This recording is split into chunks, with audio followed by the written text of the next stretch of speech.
Hello दोस्तों, स्वागत है आप सभी का हिंदी की पाठशाला। यह हम लोगों की एक नई सीरीज है जिसे मैं आज से शुरू करने जा रहा हूं। इसमें हम हिंदी से संबंधित उन सभी टॉपिक्स को डिस्कस करेंगे जो एग्ज़ाम के पॉइंट ऑफ व्यू से महत्वपूर्ण हैं। फिर चाहे वह स्कूल के स्तर का हो, कॉलेज के स्तर का या फिर किसी कॉम्पिटिटिव एग्ज़ाम से संबंधित हो, सभी को इसमें कवर किया जाएगा। इस सीरीज के पहले भाग में हम हिंदी की एक जैसे या फिर मिलते जुलते नाम वाली रचनाओं को लेकर आए हैं। इसे मैंने कई समूह में विभाजित किया है। प्रत्येक समूह में एक जैसे या मिलते जुलते नाम वाली रचनाओं को रखा गया है। इन सभी की विधा और रचनाकार के बारे में हम एक एक करके जानेंगे। तो आइए शुरू करते हैं। पहले समूह की रचना का नाम है अपराजिता। इस नाम से दो रचनाएं मौजूद हैं, जिनमें से एक काव्य है और दूसरा उपन्यास है। काव्य के रचनाकार हैं रामेश्वर शुक्ल अंचल और उपन्यास के रचनाकार हैं चतुरसेन शास्त्री। दूसरे समूह की रचना का नाम है नीली झील। इस नाम से दो रचनाएं हैं, जिनमें से एक कहानी है और दूसरा एकांकी है। कहानी के रचनाकार हैं कमलेश्वर और एकांकी के रचनाकार हैं धर्मवीर भारती। तीसरे समूह की रचना है अर्धनारीश्वर। इस नाम से दो रचनाएं हैं, जिनमें से एक उपन्यास है और दूसरा निबंध है। उपन्यास के रचनाकार हैं विष्णु प्रभाकर और निबंध के रचनाकार हैं दिनकर। चौथे समूह की रचनाएं हैं एक पति के नोट्स, एक पत्नी के नोट्स, एक कस्बे के नोट्स। एक पति के नोट्स उपन्यास है, एक पत्नी के नोट्स भी उपन्यास है, एक कस्बे के नोट्स भी उपन्यास है। ये तीनों ही उपन्यास हैं। एक पति के नोट्स के रचनाकार हैं महेंद्र भल्ला, एक पत्नी के नोट्स के रचनाकार हैं ममता कालिया, एक कस्बे के नोट्स के रचनाकार हैं नीलेश रघुवंशी। पांचवें समूह की रचना का नाम है त्रिशंकु। इस नाम से तीन रचनाएं हैं, जिनमें से एक कथा संग्रह है, दूसरा नाटक है और तीसरा निबंध है। कथा संग्रह के रचनाकार हैं मनु भंडारी, नाटक के रचनाकार हैं ब्रज मोहन सिंह और निबंध के रचनाकार हैं अज्ञे। छठे समूह की रचना का नाम है अनित्य। इस नाम से दो रचनाएं मौजूद हैं, जिनमें से एक उपन्यास है और दूसरी कहानी है। उपन्यास के रचनाकार हैं मृदुला गर्ग और कहानी के रचनाकार हैं बदी उज्जमा। सातवें समूह की रचना का नाम है पंच परमेश्वर। इस नाम से दो रचनाएं हैं और दोनों ही कहानी हैं। पहली कहानी के रचनाकार हैं प्रेमचंद और दूसरी कहानी के रचनाकार हैं रांगेय राघव। आठवें समूह की रचना का नाम है झूठा सच। इस नाम से दो रचनाएं हैं, जिनमें से एक उपन्यास है और दूसरा निबंध है। उपन्यास के रचनाकार हैं यशपाल और निबंध के रचनाकार हैं सिया राम शरण गुप्त। नवे समूह की रचनाएं हैं काली आंधी और पीली आंधी। काली आंधी एक उपन्यास है और पीली आंधी भी एक उपन्यास है। काली आंधी के रचनाकार हैं कमलेश्वर और पीली आंधी के रचनाकार हैं प्रभा खेतान। दसवें समूह की रचना का नाम है द्रौपदी। इस नाम से तीन रचनाएं हैं, जिनमें एक प्रबंध काव्य है, एक उपन्यास है और एक नाटक है। प्रबंध काव्य के रचनाकार हैं नरेंद्र शर्मा, उपन्यास के रचनाकार हैं प्रतिभा राय और नाटक के रचनाकार हैं सुरेंद्र वर्मा। 11वें समूह की रचना का नाम है बांधो ना नाव इस ठाव। इस नाम से दो रचनाएं हैं, जिनमें से एक उपन्यास है और दूसरा काव्य है। उपन्यास के रचनाकार हैं उपेंद्र नाथ अश्क और काव्य के रचनाकार हैं सूर्यकांत त्रिपाठी निराला। 12वें समूह की रचनाएं हैं सन्यासी। सन्यासी नाम से 2 रचनाएं हैं। तीसरी रचना है युवा सन्यासी। इनमें से एक सन्यासी उपन्यास है और दूसरा नाटक है। युवा सन्यासी की विधा है नाटक। सन्यासी उपन्यास के रचनाकार हैं इलाचंद्र जोशी और सन्यासी नाटक के रचनाकार हैं लक्ष्मी नारायण मिश्र। युवा सन्यासी के रचनाकार हैं कैलाश वाजपेयी। 13वें समूह की रचना है उर्वशी। इस नाम से 2 रचनाएं हैं और दोनों ही काव्य हैं, जिनमें से एक के रचनाकार हैं प्रसाद और दूसरे के रचनाकार हैं दिनकर। 14वें समूह की रचनाएं हैं रश्मि और रश्मि रथी। दोनों ही काव्य हैं। रश्मि के रचनाकार हैं महादेवी वर्मा और रश्मि रथी के रचनाकार हैं दिनकर। 15वें समूह की रचनाएं हैं पिता। इस नाम से 3 रचनाएं हैं। चौथी रचना है केवल पिता और 5वीं रचना है पिता दर पिता। ये सभी रचनाएं कहानी हैं।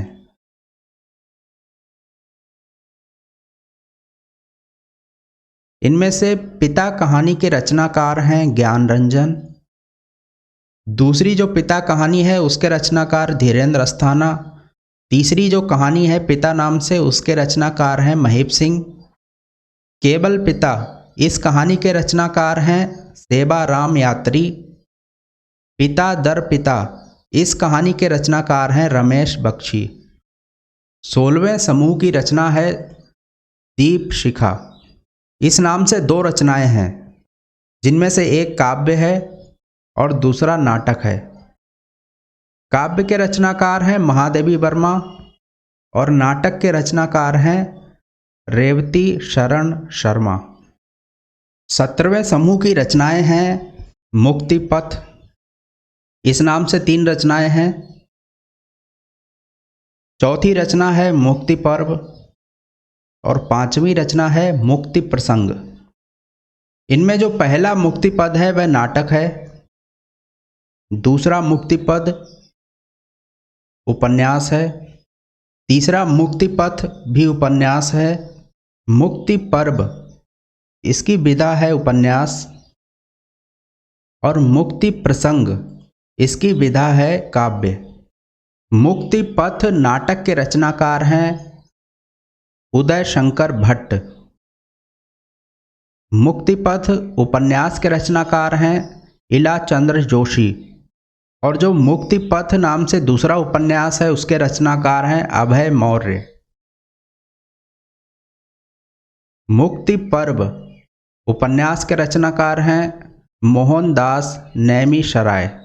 मुक्ति प्रसंग काव्य के रचनाकार हैं राजकमल चौधरी।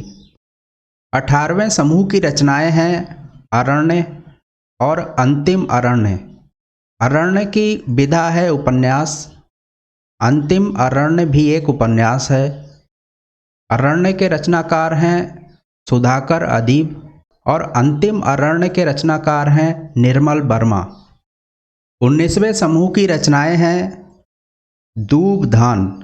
इस नाम से 2 रचना हैं, जिनमें से एक काव्य है और दूसरी कहानी है। काव्य के रचनाकार हैं अनामिका और कहानी के रचनाकार हैं उषा किरण। 20वें समूह की रचना का नाम है राग बिराग। इस नाम से 2 रचनाएं हैं, जिनमें से एक कहानी है और दूसरी निराला की कविताओं का संग्रह है। कहानी के रचनाकार हैं हरिशंकर परसाई और जो निराला की कविताओं का संग्रह है इसका संपादन किया है रामविलास शर्मा ने।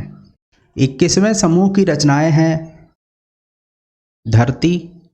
इस नाम से 2 रचना हैं, जिनमें से एक काव्य है और दूसरा उपन्यास है। काव्य के रचनाकार हैं त्रिलोचन और उपन्यास के रचनाकार हैं भैरव प्रसाद। 22वें समूह की रचनाएं हैं गुप्त वसीयत और वसीयत। गुप्त वसीयत की विधा है नाटक और वसीयत की विधा भी नाटक है। गुप्त वसीयत के रचनाकार हैं भगवती चरण वर्मा और वसीयत के रचनाकार हैं नाग बोडस। 23वें समूह की रचनाएं हैं पंचवटी और पंचवटी प्रसंग। दोनों ही काव्य हैं। इनमें पंचवटी के रचनाकार हैं मैथिली शरण गुप्त और पंचवटी प्रसंग के रचनाकार हैं निराला। 24वें समूह की रचनाएं हैं उपसंहार। इस नाम से 2 रचना हैं, दोनों ही उपन्यास हैं। जो पहला उपन्यास है उपसंहार नाम से, उसके रचनाकार हैं योगेश गुप्त और जो दूसरा उपन्यास है उसके रचनाकार हैं काशीनाथ सिंह। 25वें समूह की रचनाएं हैं गुलाम बादशाह। गुलाम बादशाह नाम से 2 रचनाएं हैं और जो तीसरी रचना है उसका नाम है गुलाम बेगम। गुलाम बादशाह एक तो नाटक है और दूसरा उपन्यास है। गुलाम बेगम की विधा है नाटक। गुलाम बादशाह जो नाटक है उसके रचनाकार हैं नंद किशोर आचार्य।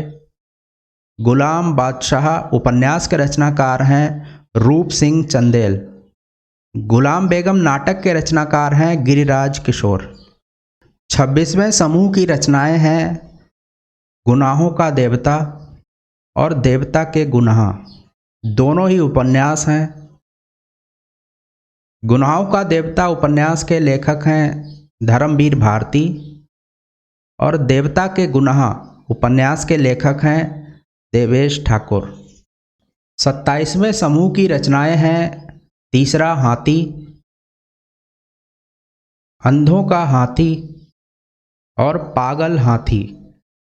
इनमें से तीसरा हाथी की विधा है नाटक, अंधों का हाथी की विधा है नाटक और पागल हाथी की विधा है लघु कथा।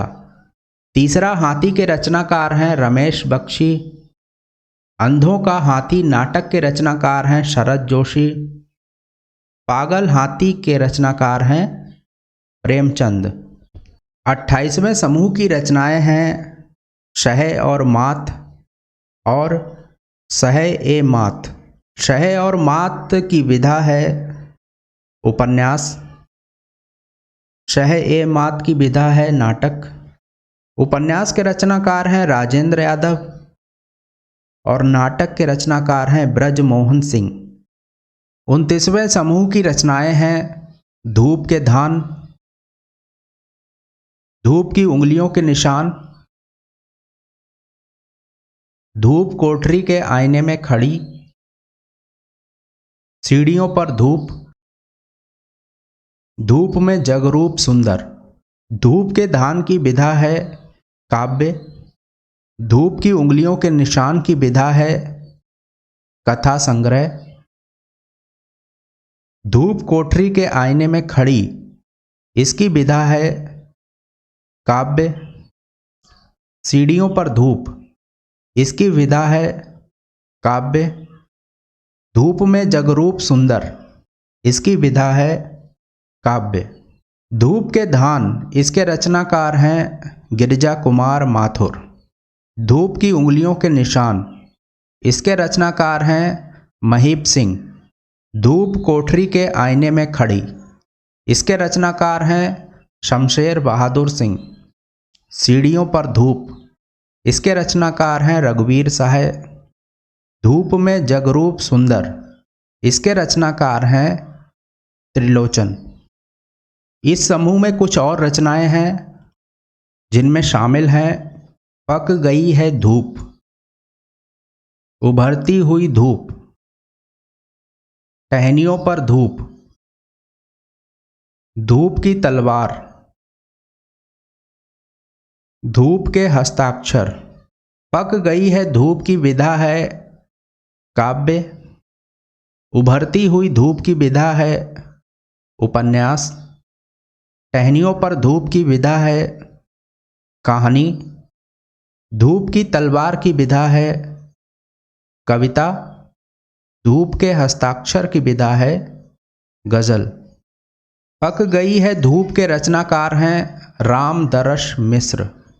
उभरती हुई धूप उपन्यास के रचनाकार हैं गोविंद मिश्र। टहनियों पर धूप कहानी के रचनाकार हैं